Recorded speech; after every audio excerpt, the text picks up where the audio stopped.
We're at the check-in desk of the old Albion, so you would be welcomed here, and if you have a room, you have your mail slots to put your mail in. We can see here how the walls have been restored, the brick and the windows, and to make it a replica of what it might have been in those times when people would come in and stay here. You could have, in 1913, for $1.50, a room, a dinner, including your choice of wine, liquor, and cigars. In those times, there were no freestanding restaurants, so hotels also became the dining establishments. We're standing in formerly the men's room of the Albion. In the early days, no women would be allowed here.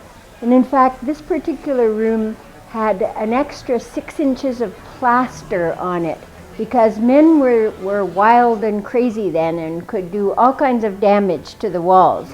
Whereas the room next door for ladies and escorts was regular lath and plaster construction because people would not have misbehaved in that particular room. Behind me is the entrance to the fabled tunnels of the Albion. Just down below is a small doorway, and it enters a tunnel that goes up under Church of Our Lady, and that's where the water came down from the spring and was used to make the beer. That's probably the factual part.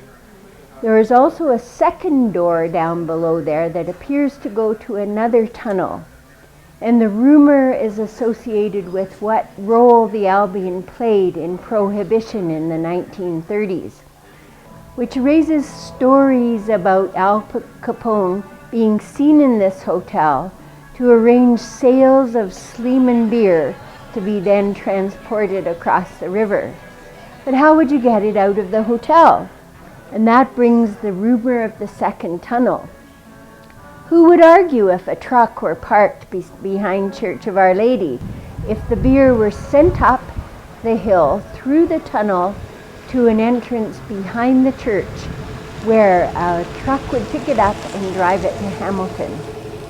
So it could have been Al Capone here meeting with the Sleeman brothers, or it could have been a gangster well known around here named Rocco Perry, who lived in Hamilton and looked distinctly like Al Capone, whom we know had connections with the bootlegging done in Guelph in the 1930s. The second and third floors were originally the hotel rooms, depending on the time period, up to 44 hotel rooms, and then sometime in the 1960s, this particular room was made into another lounge room, and cutting down the number of rooms to 14. So has anybody had any experience with the ghost? Not personally. No, I haven't even felt anything. Not even like chilling my spine.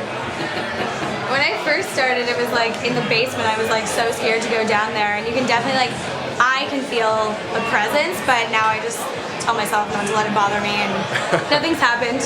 I'm still alive. On the third floor is the story of the suicide of a woman somehow associated with a love gone wrong.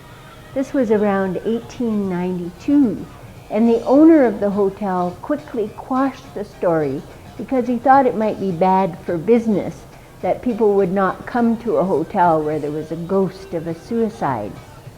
That story sometimes is mixed up with the story of a second suicide that's associated with Al Capone. Al Capone, as we talked about with the bootlegging, was said to have lived in this hotel or come to stay in this hotel, and indeed that he kept a mistress in a room in this hotel, and that mistress committed suicide.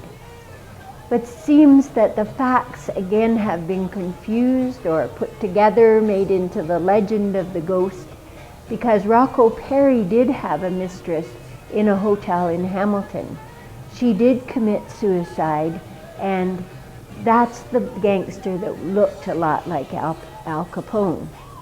So, truth or not, the story of the lady in white is persistent through many generations of staff at this hotel.